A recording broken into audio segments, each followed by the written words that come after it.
Notre maison brûle. Et nous regardons ailleurs. Bienvenue dans Présage, des idées pour nourrir l'esprit et remettre radicalement en question l'état de notre monde. Je suis Alexia Soyeux et aujourd'hui je reçois Béné. Béné est militante écologiste, féministe et libertaire, très active sur les réseaux sociaux, sur lesquels elle sensibilise aux luttes sociales et environnementales. Son livre « La révolution du potager, manuel d'écologie individuelle et collective » vient de paraître. C'est un ouvrage hybride entre l'essai, le manuel de jardinage et le livre de cuisine qui mélange texte et illustration sur sa démarche personnelle, analyse des grandes problématiques écologiques, sociales et politiques de notre monde, portraits, recettes végétales et conseils pour cultiver au fil des saisons, quel que soit l'espace à disposition. C'est un livre instructif, drôle, ludique et pertinent qui adopte un regard englobant sur l'engagement écologique en mettant en perspective les enjeux de l'impact individuel avec ceux de l'action collective et qui fournit plein de pistes pour agir concrètement et avec lucidité où qu'on en soit dans son parcours. L'écologie, c'est pas la perfection individuelle, mais pour moi, c'est avant tout la solidarité. C'est super de chercher à atteindre un maximum de cohérence à échelle individuelle. Et puis, ça permet d'aller mieux aussi. Par contre, je pense qu'il faut pas y accorder trop de temps ou d'énergie parce que c'est vachement plus important et de donner de la priorité à l'émancipation collective. Nous avons parlé de cheminement personnel, de l'impact écologique individuel à l'émancipation collective et de l'enthousiasme de l'action pour construire une société plus juste pour tous et toutes. C'est pas moi qui suis extrémiste, c'est les violences du monde qui sont extrêmes. Donc moi, j'essaye d'y répondre tout simplement et d'agir pour qu'elles n'arrivent plus. Comme vous pourrez l'entendre, j'avais la voix en très mauvais état ce jour-là. J'espère que ça ne vous perturbera pas trop. Bonne écoute. Salut Béné. Salut Alexia. Bon, merci beaucoup de prendre un peu de temps avec moi pour parler de ton parcours et puis de ton super livre. Est-ce que tu peux commencer par te présenter rapidement, s'il te plaît ? Déjà, merci à toi de m'avoir invitée. Ça me fait super plaisir d'être invitée au sein du podcast Présage qui m'a beaucoup aidée dans mon cheminement écologique. Donc, ça me fait super plaisir d'être avec toi. Donc, moi, c'est Béné, j'ai 32 ans, je suis bretonne. Je suis militante écologiste et féministe et puis plus globalement militante politique. Et puis, je suis autrice de La révolution du potager, manuel d'écologie individuelle et collective qui est sorti aux éditions La Plage il y a quelques semaines. Tu as un parcours dans l'écologie qui remonte à quelques années déjà. Est-ce que tu peux expliquer un peu comment tu as cheminé dans ton engagement ? Ouais, alors c'est un peu dur à résumer parce que je chemine toujours et puis c'est difficile de résumer 7 ou 8 ans en quelques phrases ou quelques mots. Donc déjà, je pense que c'est important de préciser qu'on part pas tous du même point au niveau de l'écologie. Et moi, mes parents sont relativement écolos. Donc, j'ai toujours été sensibilisée à la consommation d'eau, au potager, à fabriquer des choses soi-même, etc. Et puis, mes grands-parents sont agriculteurs, étaient agriculteurs. Donc, j'ai fait, au niveau de mon parcours scolaire qui peut être relativement déterminant dans mon cheminement. Donc, j'ai fait une fac de droit, donc j'ai une licence de droit et j'ai fait une grande école de commerce où je me suis très souvent sentie en décalage par rapport aux valeurs qui étaient véhiculées, etc., qui sont pas forcément les miennes et puis qui correspondaient pas forcément non plus à ma façon de voir le monde. Donc, suite à mes études, je me suis un petit peu détachée de tout ça. Je suis partie vivre vraiment au Canada où j'ai mangé des tomates qui ne pourrissaient jamais et de la viande aux hormones, etc. C'est le modèle américain dans toute sa splendeur. Du coup, quand je suis rentrée de mon année au Canada, je me suis mise c'est un peu un parcours un peu classique, j'ai envie de dire, mais je me suis mise à manger plus bio. J'ai découvert le zéro déchet grâce à la lecture du livre de Bea Johnson. Et puis, j'ai tiré sur le long fil de l'écologie en lisant beaucoup, en écoutant des podcasts comme Présage, en regardant des documentaires, etc. J'ai beaucoup lu aussi sur tout ce qui est collapsologie, etc., avec qui a une vision assez catastrophiste de l'écologie, entre guillemets. Du coup, j'ai essayé de me détacher un petit peu de tout ça. En parallèle, mon féminisme s'est réveillé entre guillemets, et j'ai commencé à manifester. Et puis tout simplement, j'ai voulu sortir un peu de l'indignation permanente qui était individuelle. Et puis je me suis dit que ce serait plus chouette d'agir plus concrètement en fait que de s'indigner en permanence. Du coup, j'ai compris que qu'en s'investissant à plusieurs, ça peut paraître un petit peu naïf, mais qu'on était un petit peu, qu'on était plus fort, plus forte, qu'on allait plus loin, qu'on pouvait aller plus vite, etc. Et puis que l'émancipation, ça passait avant tout par le collectif plus que par une vision individuelle de l'écologie. Et puis il y a un peu plus d'un an, j'ai rejoint le collectif Stop Carnet, donc pour lutter concrètement et radicalement contre un projet de zone industrielle en bord de Loire. Donc peut-être qu'on aura l'occasion d'en reparler plus tard dans le podcast. Ça a été suite à une sensibilisation, à une réunion d'information d'un lanceur d'alerte. Et puis du coup, je milite au sein de ce collectif depuis plus d'un an maintenant. D'accord. Et en fait, c'est amusant parce que j'ai l'impression que ton parcours, il est vachement similaire au mien, en fait. D'avoir un peu détricoté les fils de l'écologie et d'avoir un peu relié les luttes entre elles, entre le féminisme et l'écologie aussi. Du coup, comment est-ce que tu penses qu'on peut remettre l'engagement écologique individuel à sa juste place, c'est-à-dire tu vois, la politique des petits gestes et des petits pas. Il ne s'agit pas simplement de la dénoncer et de dire que ça sert à rien, mais bon, il faut lui trouver sa place, quoi. Alors moi, je pense que c'est super de chercher à atteindre un maximum de cohérence à échelle individuelle au niveau écologique. Donc ça passe par la végétalisation de son alimentation, à revoir sa mobilité, notamment éviter de prendre l'avion maximum, etc. Tout ce qu'on peut faire à échelle individuelle, c'est maxi important. Puis ça permet je pense, d'aller mieux aussi. Quand on est en cohérence, c'est quand même plus sympa. Mais par contre, je pense qu'il faut pas y accorder trop de temps ou d'énergie qu'on peut y donner, parce que c'est vachement plus important et de donner de la priorité à l'émancipation collective. Donc pour moi, c'est important de pas donner, je vais reprendre les termes de Corinne Morel-Darleux, mais de pas trop donner une portée révolutionnaire à ces actes individuels, parce qu'en fait, ça n'en a pas trop, tout simplement. Donc après, je pense que c'est important de s'informer sur l'écologie scientifique, avec les sciences sociales comprises, évidemment, et puis de comprendre aussi les ordres de grandeur et de comparer le poids de son engagement individuel par rapport au poids de l'engagement collectif. Et pour ça, je recommande toujours la super étude du cabinet Carbone 4. Je pense que tu connais bien. Parce que j'ai rédigé cette étude. C'est pour ça que je dis ça. Cette étude, elle est vraiment super. C'est faire sa part. Alors, je sais plus exactement le terme, mais c'est sur les petits pas, en fait. Et ça permet vraiment de comprendre que les petits pas sont vraiment dérisoires par rapport à l'investissement collectif, en fait, de la part des États, des pouvoirs publics, etc., quoi. Ouais.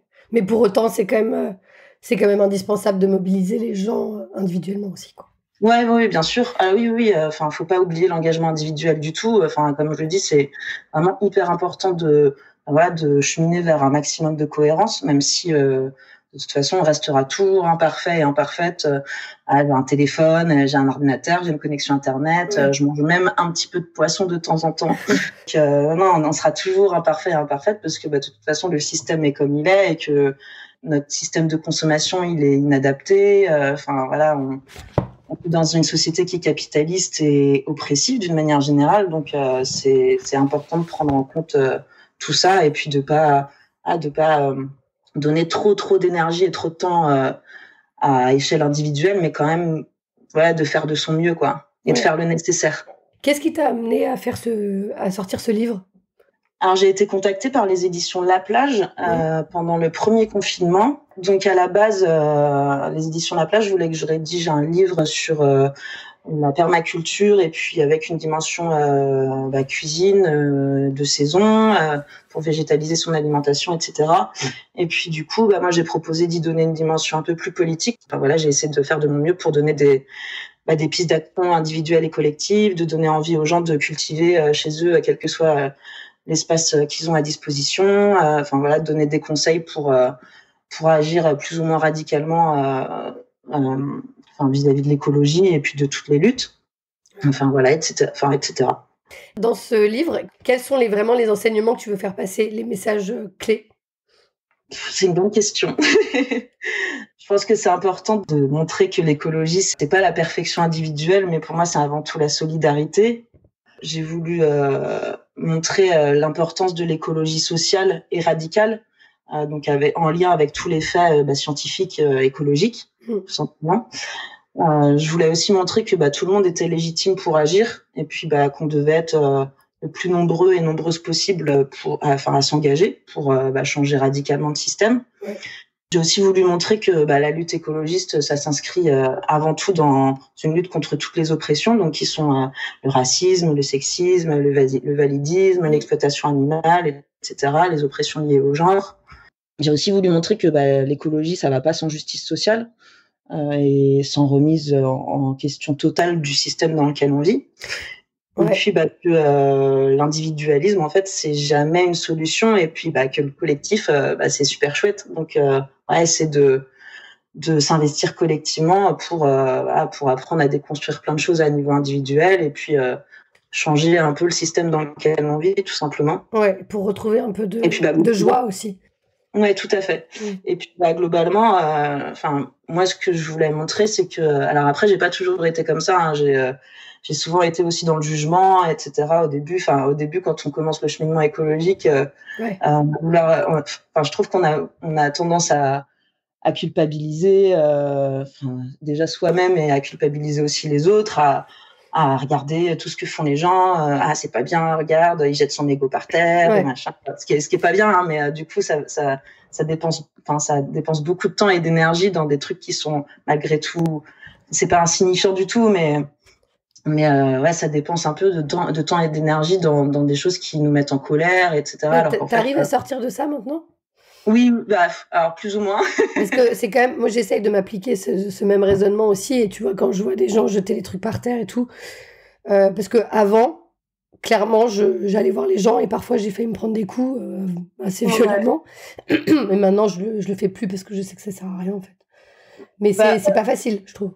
Non, c'est pas facile et je le fais toujours. Hein. Moi, je trash souvent.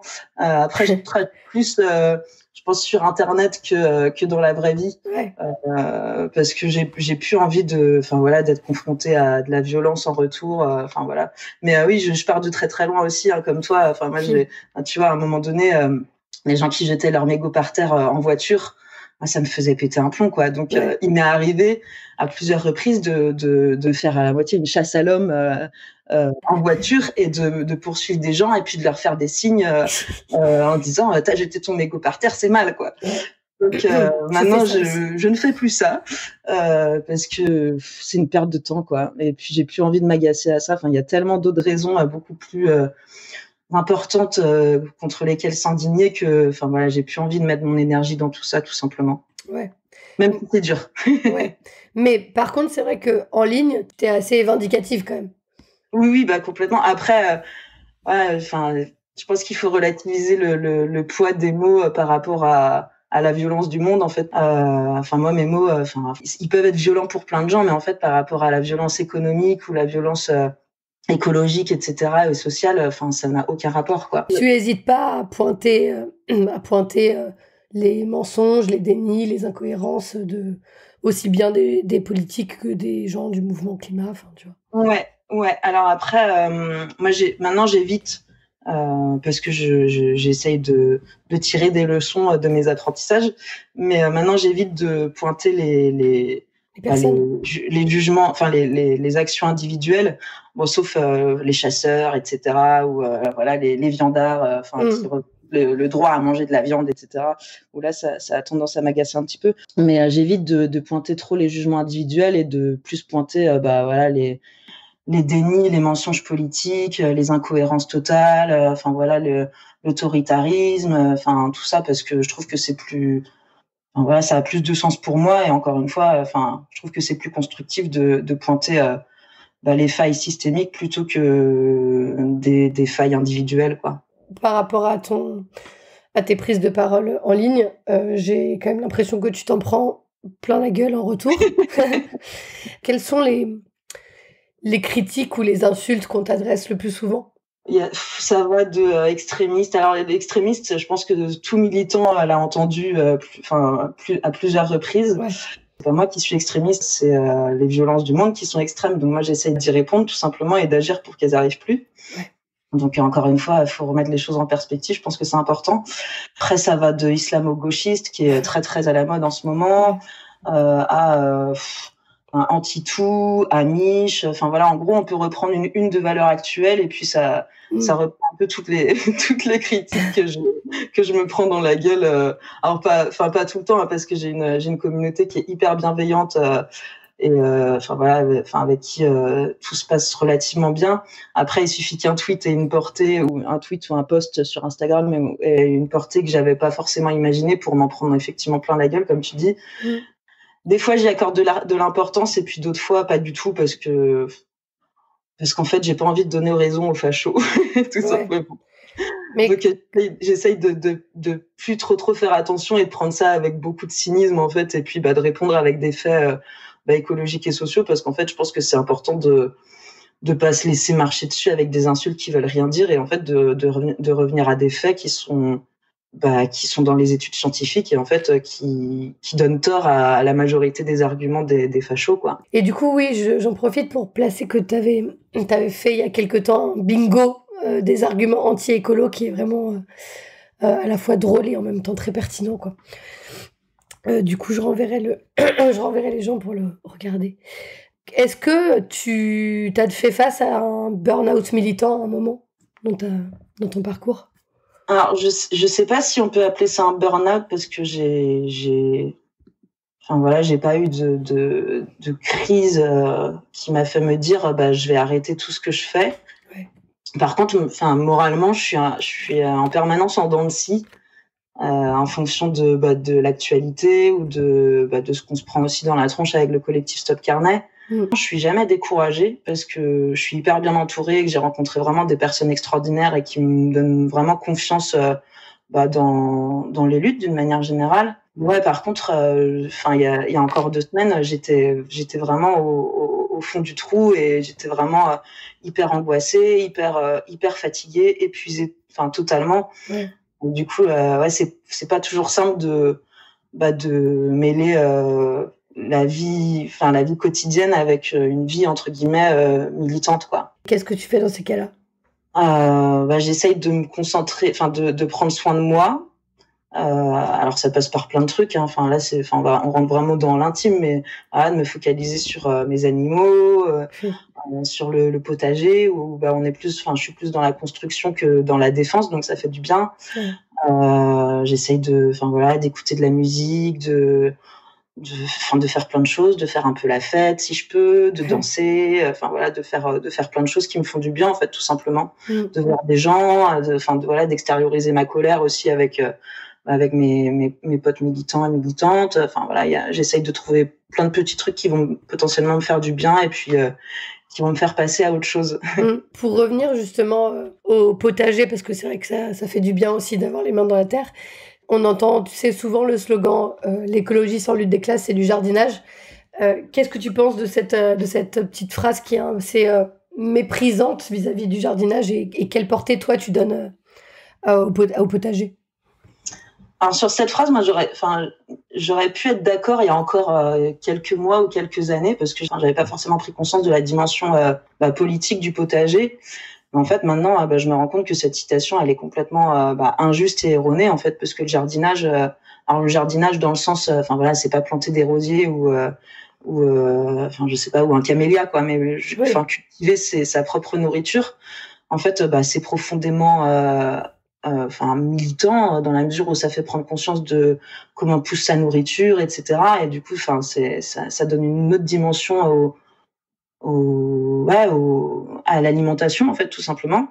Et puis, en fait, le potager, ça peut aussi être hyper collectif et ça peut donner du pouvoir, ça peut aider des gens à se nourrir via des jardins partagés ou familiaux. Et puis, ces jardins partagés et familiaux, ils sont ostensiblement visés par tout ce qui est bétonisation et destruction. En fait, on le voit en ce moment à Dijon, enfin voilà, à Saint-Nazaire, il y a aussi un jardin partagé qui a été détruit. En fait, lutter contre la destruction de ces jardins partagés et familiaux à échelle locale, c'est hyper important parce que ça permet de lutter contre la précarité, ça permet de lutter contre un système agricole mortifère, contre la bétonisation et contre plein de choses en fait. Le potager, c'est aussi évidemment se réapproprier des savoirs et des expertises qu'on a quasiment tous perdus, quoi. Semer, savoir comment fonctionnent les semences, cultiver un tout début d'autonomie. C'est ce sur quoi tu veux insister aussi dans le livre? Je pense que cultiver sa nourriture, c'est en effet un petit pas vers l'autonomie alimentaire qui est hyper importante parce que on a bien vu notamment avec le premier confinement en fait qui a créé des pénuries en farine ou dans d'autres matières premières. En fait, se réapproprier sa nourriture, c'est aussi se réapproprier son alimentation et puis globalement une petite partie de sa vie. Donc pour moi, c'est hyper important. Après, c'est ce que j'essaye d'expliquer dans le livre, c'est que l'autonomie individuelle, c'est aussi une façon de faire qui est assez privilégiée malgré tout parce que tout le monde n'a pas l'espace mental suffisant ou un jardin, etc. Ou les moyens en fait pour s'autonomiser tout simplement. Ouais. Donc moi j'essaye de prioriser sur l'autonomie collective en fait, de se dire que si on cultive à plusieurs, dans un grand terrain par exemple, c'est plus politique et puis on arrive à faire plus de choses. Enfin voilà. Ce qui est pas non plus forcément évident parce que on a tendance aussi à vivre des vies super individualistes et il faut quand même un peu lutter pour recréer du lien, je trouve. Même quand t'es militant, faut trouver le temps, les gens, savoir où s'adresser, etc. quoi. Ouais, je pense que le militantisme n'est pas quelque chose de très accessible. Ouais. Parce que je pense que les gens ont peur aussi, c'est légitime. On voit dans le contexte autoritaire dans lequel on vit aujourd'hui, la répression envers les militants et militantes, etc. Je pense que ça fait peur à beaucoup de gens. Ouais. Donc c'est pas facile de se dire qu'on va sauter le pas et qu'on va s'engager à échelle collective. Et je pense que l'individualisme c'est plus confortable entre guillemets. Donc c'est pas facile de sortir de l'individualisme qui est un peu le propre aussi de nos sociétés occidentales. On a appris à faire prioriser l'individu par rapport au collectif, à l'école, etc. On nous apprend à être élitiste, on nous apprend à vouloir réussir individuellement, etc. Alors qu'en fait, on peut faire plein de choses. On peut tous et toutes s'approprier des manières d'agir à échelle collective, quoi. Je crois pas t'avoir posé la question. Qu'est-ce que c'est ta définition, toi, de l'écologie ou d'être écolo? Alors, pour moi, être écolo, ça veut à la fois tout et rien dire parce qu'il y a des personnes qui sont écolo par essence, puisqu'ils n'ont pas forcément les capacités de faire autrement. En fait, ils ont pas les moyens de consommer, etc. Je pense que c'est encore une fois, c'est important de remettre les choses en perspective. Et puis, il y a beaucoup de gens aussi qui se disent écolo et qui ne le sont pas forcément, vouloir faire de mépris ou de jugement, mais je pense que c'est vraiment le cas. Après, pour ce qui est de la définition de l'écologie, c'est aussi assez difficile de donner une définition globale, mais pour moi, ce serait prendre soin des humains et des humaines, et autant que des non-humains et non-humaines, qui sont les animaux, les végétaux, etc. Et puis des écosystèmes dans lesquels on vit, en fait, tout simplement. Ouais, j'avais lu, je sais plus si c'est dans le livre ou sur un de tes posts Instagram que tu disais que pour toi, être écolo, c'était aussi remettre en question ses privilèges. Et ça me paraît crucial d'inclure ça dans la définition, quoi. Oui, tout à fait. Oui, de savoir d'où on part, en fait. Moi, je suis une femme blanche très privilégiée, globalement. Pour le moment, j'ai pas de problème d'argent à me nourrir, etc. Et du coup, c'est important de savoir d'où on part et puis de savoir comment on peut partager ses privilèges avec les autres et savoir ce qu'on en fait, en fait. Et réduire ses contradictions. Totalement. toi, tu es pas engagé au sein du mouvement climat et tu as plutôt un regard critique sur ce mouvement-là. Est-ce que tu veux en parler un petit peu? Ouais, si tu veux. Alors, je veux pas dénigrer. Alors, dénigrer, j'aime pas ce terme, mais je veux pas mépriser forcément le mouvement climat, parce que moi aussi j'ai fait des manifs pour l'écologie, pour le climat, etc. Par contre, je pense que c'est un mouvement globalement qui est très privilégié et très blanc, et qui occulte tout ce qui est écologie, alors qu'il occulte pas forcément. Je pense qu'il y a quand même une légère remise en question actuellement, mais je trouve la question de l'écologie décoloniale est pas mal occultée, et que c'est souvent j'ai l'impression que c'est beaucoup un mouvement d'entre-soi en fait, qui s'investit pas forcément dans les luttes sociales ailleurs en fait. Il y a eu récemment là, un article de Jade Lingard sur Mediapart qui pointait du doigt aussi qu'il y avait aucun rapport de force qui était instauré entre le pouvoir économique, le pouvoir politique et ce mouvement climat. T'es d'accord avec ça? Et puis aussi de quelles sont les voies pour sortir de cette mollesse, quoi. Alors, j'ai pas la solution, hein. C'est un sujet qui est hyper compliqué. Après, au niveau du rapport de force, moi, je trouve que c'est dommage, en fait, de se focaliser sur la loi climat, en fait, tout simplement parce qu'on voit très bien à quel point elle a été détricotée et puis instrumentalisée par les lobbies. Donc, je suis pas sûre que faire le jeu du pouvoir ce soit une bonne manière de faire. Puis je pense qu'on peut agir politiquement mais plein de manières en dehors des voies citoyennistes ou légalistes, en fait, tout simplement. Ouais. Donc, je pense que c'est important que le mouvement climat fasse preuve un petit peu d'humilité ou de remise en question à ce niveau-là.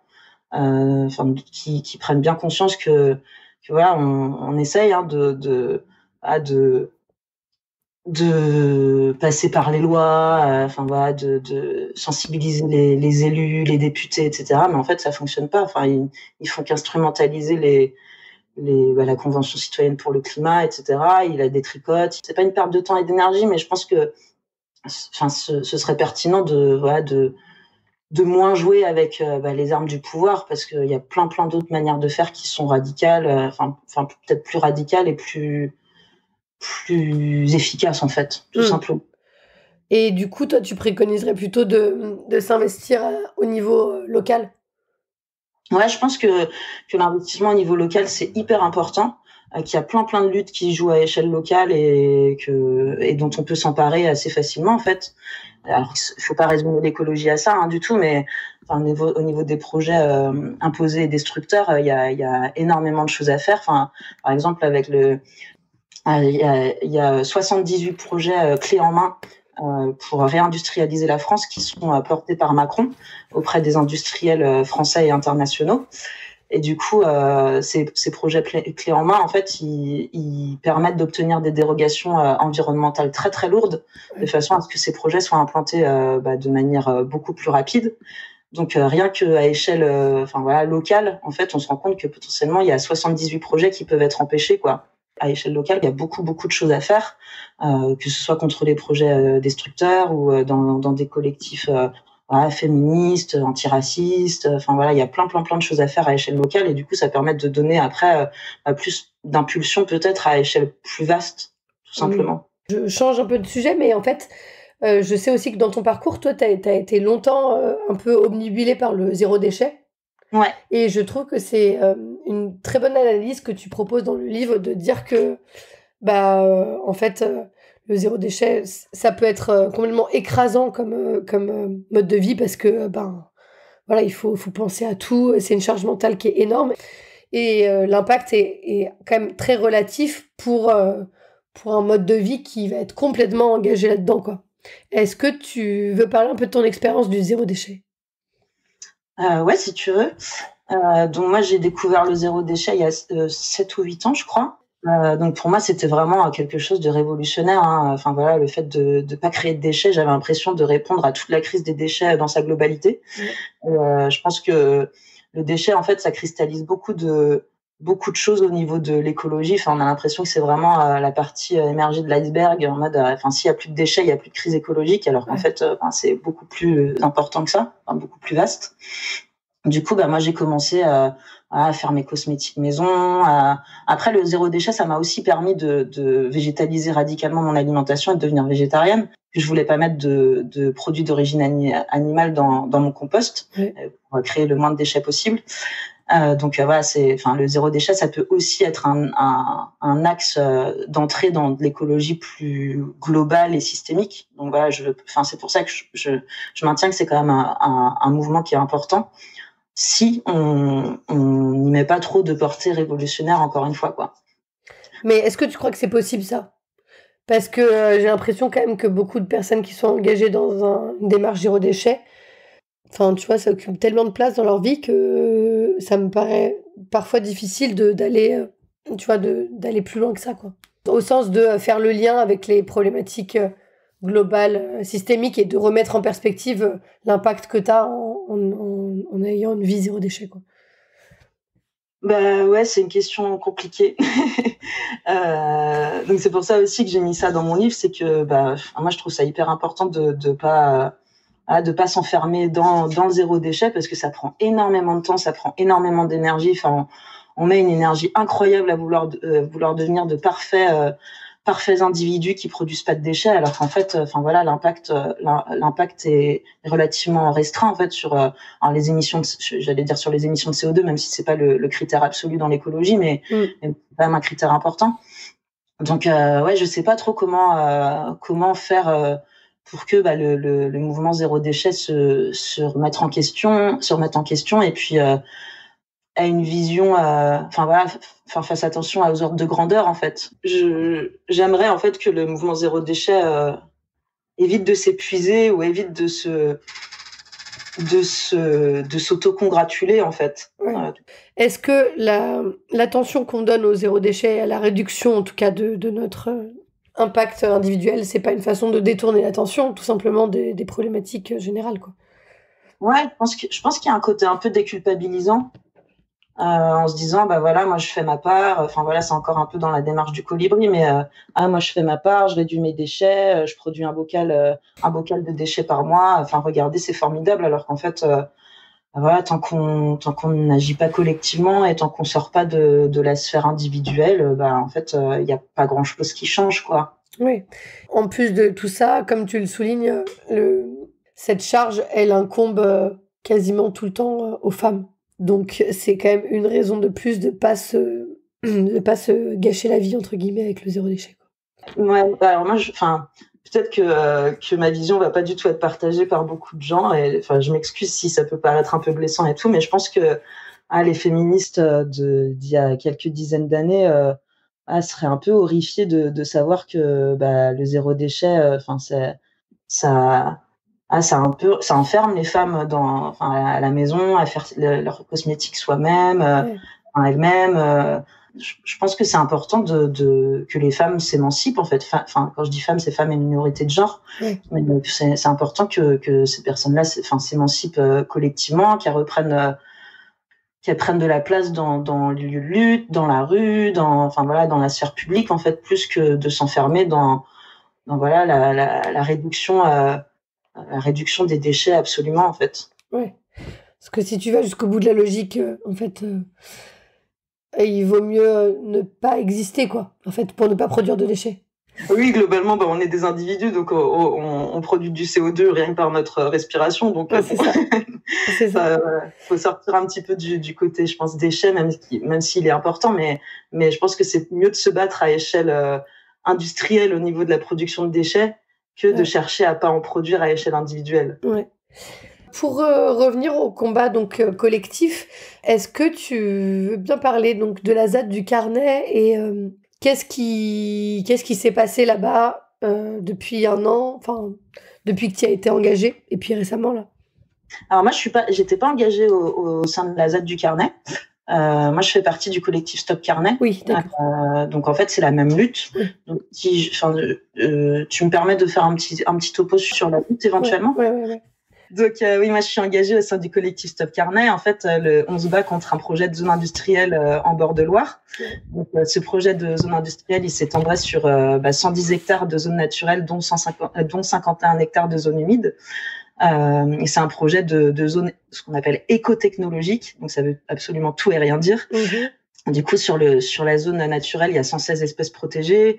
Le projet nécessiterait un remblaiement de 550 000 mètres cubes, dont la moitié issue du dragage de la Loire. Donc, en gros, on prend des sédiments de la Loire pour faire un remblai pour que le site ne soit plus en zone inondable. Ouais. Parce que le projet de zone industrielle, pour le moment, il est en zone inondable. Donc, en fait, ce projet, il a aucun sens dans le contexte écologique qu'on connaît actuellement. Et puis bénéficie de multiples dérogations environnementales.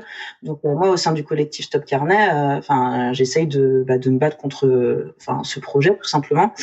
On a organisé des actions et puis on a organisé un festival militant fin août, qui appelait à résister face au projet. En fait, tout à ça, il y a une ZAD qui s'est installée, qui a duré 7 mois. Et puis quand il n'y a plus aucun mode d'action possible parce que la loi est en faveur du projet, ou alors que le projet se fait quand même s'il est dans l'illégalité. En fait, il y a qu'une résistance physique et matérielle qui permet véritablement d'empêcher le projet. Et puis les ZAD, en fait, aujourd'hui, elles sont vraiment nécessaires, et puis elles ont prouvé que c'était des moyens de lutte extraordinaires, parce que ça permet de donner une impulsion médiatique, de faire connaître le projet à échelle nationale voire internationale. Ouais. Donc la ZAD du Carnet a permis de donner un nouveau souffle en fait à la lutte du Carnet, et de faire connaître le projet et toutes ses aberrations à échelle nationale, dans la presse, auprès des locaux, etc. Et là, ça en est où du coup concrètement ? Donc la ZAD, elle a été expulsée le 23 mars dernier. Donc il y avait une soixantaine de militants et militantes qui étaient présents et présentes. Et il y a eu 400 gendarmes mobiles qui ont investi les lieux avec 2 blindés. Il y avait 400 gendarmes sur place, sur la site naturelle. Ouais. On estime à plus de 800 gendarmes présents au total, en fait, sur site et autour de la zone. Donc c'est une violence considérable, sachant que il y a tous les lieux de vie ont été détruits. Même les militants et militantes ont mis feu à leur propre lieu de vie autoconstruit pour faire reculer les gendarmes, pour ralentir leur avancée sur la zone naturelle. Et du coup, il y a des lieux de vie tous les lieux de vie ont été détruits. Donc c'est d'une violence terrible en fait, parce que c'est les militants et militantes les habitants et habitantes de la ZAD, ils luttaient contre la destruction de la zone naturelle. C'était vraiment la ZAD, moi, elle m'a beaucoup apporté, parce que j'y allais régulièrement, vu que c'est une lutte commune avec le collectif Stop Carnet.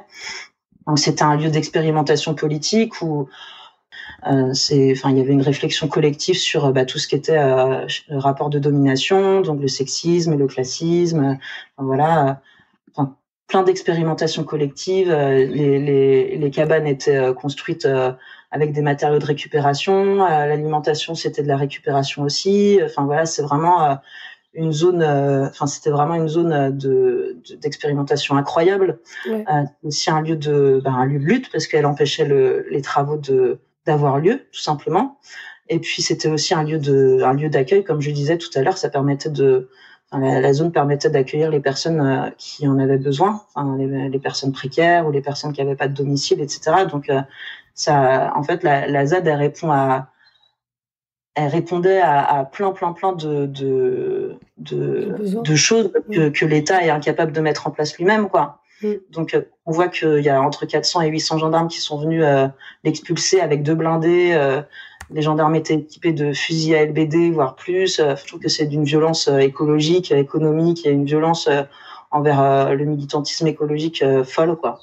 Et ça veut dire que ce combat-là, il est entre guillemets perdu, ou il reste encore des choses à faire?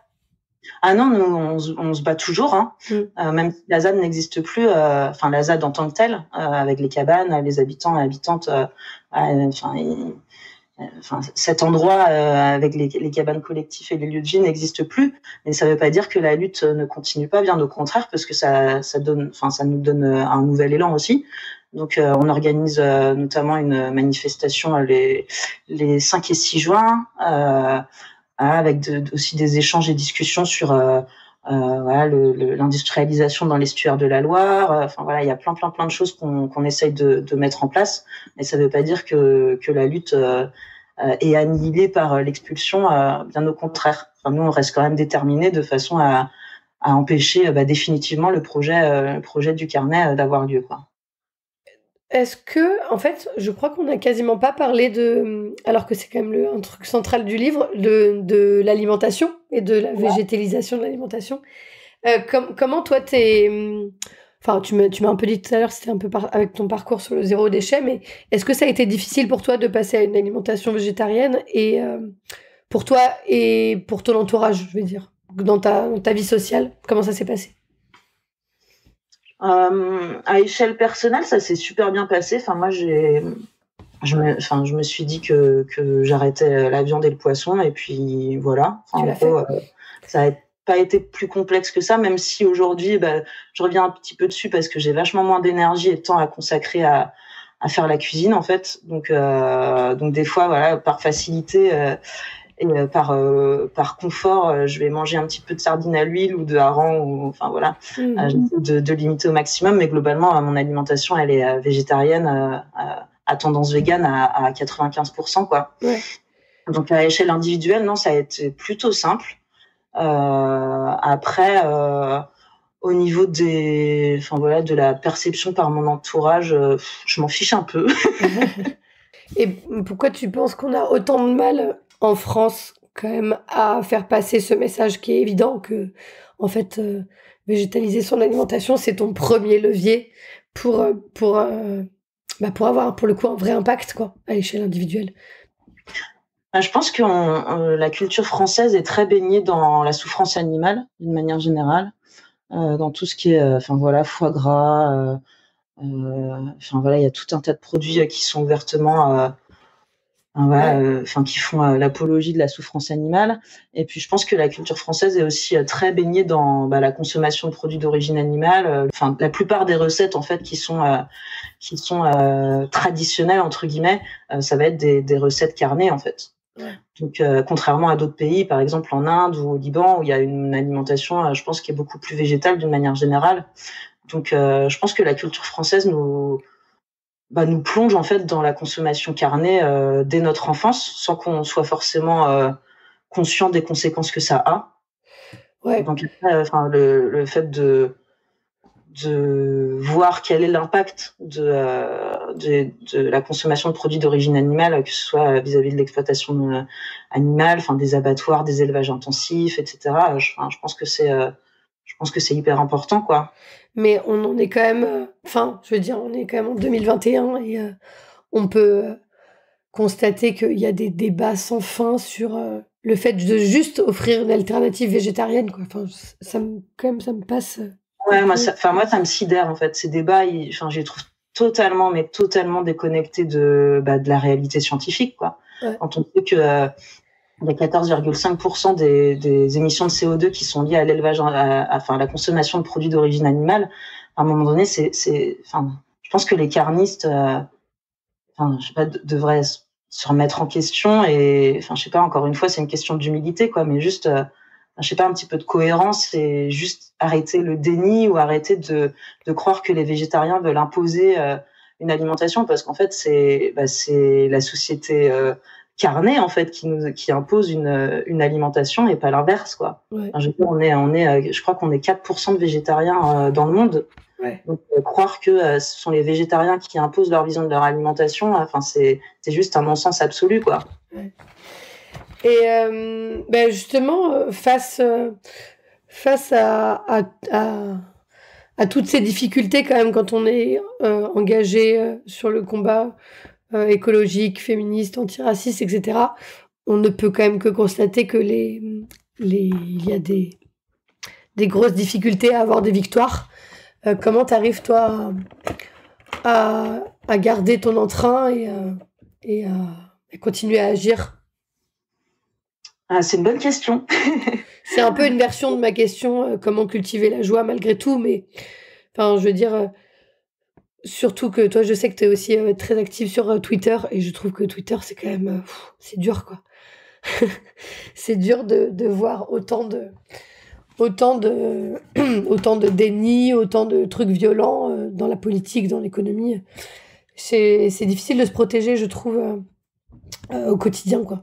Ouais. Ouais. Puis il y a toute l'actualité aussi qui est hyper anxiogène. Voilà, les éditorialistes qui sont invités sur tous les plateaux télé, à déblatérer leur haine de toute alternative, etc. C'est vraiment insupportable. Ouais. Donc, cultiver la joie, c'est un vaste sujet. Ce serait tellement plus facile qu'on puisse semer des petites graines de joie et que tout aille vachement mieux.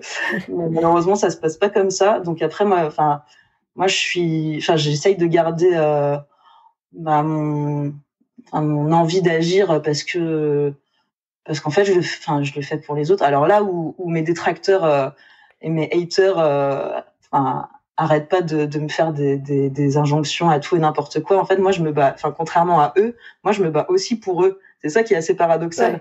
C'est que moi, je me bats pour tout le monde, en fait, tandis que mes détracteurs se battent pour que les écologistes ou les militants et militantes de toutes sortes arrêtent leur combat, quoi. Ouais. Donc ça n'a aucun sens. Non, après, moi, j'essaye de m'entourer de personnes qui me font du bien exclusivement. D'être avec des personnes en qui j'ai confiance, avec qui je peux extérioriser ma colère, avec qui je peux faire tout un tas de choses chouettes, avec qui je partage quand même une vision politique. Je pense que même s'il faut pas se restreindre à ça, je pense que c'est quand même important de trouver des soupapes politiques avec lesquelles on se sent en phase, en fait. Et tu dis aussi, je crois dans le livre quelque part, que tu préfères ne pas trop te poser la question de l'après, mais de plutôt qu'est-ce qu'on fait aujourd'hui pour créer une société plus juste, quoi.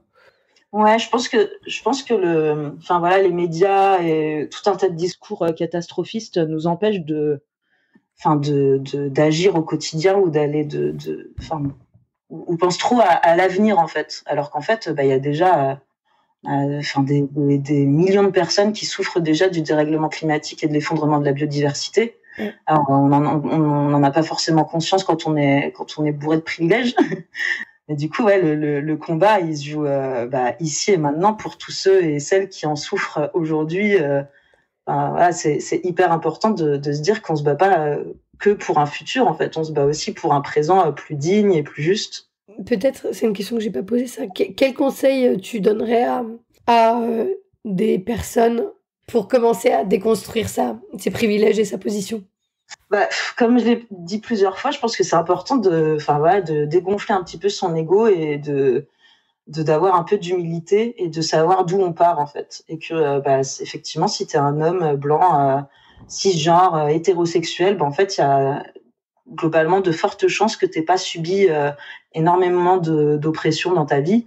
Et en fait, c'est bien de partir de ce postulat-là, peu importe qui t'es et d'où tu viens, en fait, pour savoir quel privilège tu bénéficies et comment essayer de déconstruire tout ça, en fait, et de savoir comment tu peux mettre tes privilèges au service des autres, tout simplement. Donc après, il y a plein de façons de faire, hein. Il y a s'informer, déjà écouter les autres. En effet, c'est vraiment hyper important. Si un homme est pas capable d'écouter ce qu'une femme subit, ce qu'une femme et minorité de genre subit au quotidien, c'est quand même assez. Je sais même pas quel terme utiliser, mais c'est assez inquiétant, quoi. Ouais. Donc pareil, si une personne blanche est pas capable d'entendre ce qu'une personne racisée vit au quotidien dans la société, que ce soit la stigmatisation, le harcèlement, la discrimination à l'embauche, etc. La discrimination au faciès de la police. À un moment donné, on va pas s'en sortir, quoi. Donc je pense que c'est bien d'écouter les autres, d'écouter ce qu'ils ont à dire, et puis d'en tirer des apprentissages, d'en tirer plein de choses, parce que ça fait avancer tout le monde. Et je pense que c'est bien de mettre son ego de côté, de se dire moi je suis ça. Maintenant, comment je vais essayer de devenir un meilleur humain ou une meilleure humaine, et puis essayer de faire en sorte que le monde soit plus équitable pour tout le monde. Après, il y a plein de manières de faire, hein. Il y a les médias indépendants, il y a les réseaux sociaux qui sont une mine. Enfin, moi, j'ai appris tellement de choses sur les réseaux sociaux, notamment sur Instagram. Il y a tellement de comptes militants qui font un travail incroyable sur tout un tas de choses. Enfin, moi, j'invite tout le monde à se saisir de ces outils. Enfin, c'est hyper important. Essayer de se déconstruire individuellement pour mieux se déconstruire collectivement. Je pense que c'est chouette en plus. Enfin voilà, de se dire qu'on peut tous évoluer d'une manière ou d'une autre, et que c'est cool de devenir des humains et humaines meilleurs. Ça paraît hyper naïf comme ça, mais je trouve que c'est hyper important. Puis ça fait du bien aussi. Enfin, je sais pas, d'être confronté à d'autres réalités que la sienne, de savoir que les privilèges qu'on a, ils sont forcément issus de quelque part, en fait, des instances de socialisation dont on a bénéficié, que ce soit l'école, ses parents, ses amis, etc. Et enfin, de savoir que, en fait, ces instances de socialisation, elles font qu'on n'est pas forcément nous-mêmes. Donc, je pense que prendre en considération ces privilèges et essayer de les déconstruire, ça fait de nous, ça fait qu'on s'émancipe à échelle individuelle, et du coup, c'est cool, de savoir que qu'on peut apprendre à être vraiment soi-même en dehors de tout ce qu'on a appris de manière plus ou moins subie, quoi. Construite, ouais. Et je trouve que il y a un côté un peu vertigineux, en fait, de se dire que ce que tu pensais être, je parle pour moi aussi, hein, ce que tu pensais être de ton caractère ou de ta personnalité, en fait, ça t'appartient pas tant que ça, quoi. Oui, totalement. Je suis entièrement d'accord avec ça. Surtout pour les aspects du féminisme, en fait, c'est un peu, c'est même un peu flippant, quoi. Ouais, et puis ça donne un champ des possibles, incroyable, en fait. Merci beaucoup, Béné, pour toutes ces discussions riches, et puis félicitations pour ce bouquin que je recommande vraiment à tout le monde. Merci, Alexia, c'est adorable.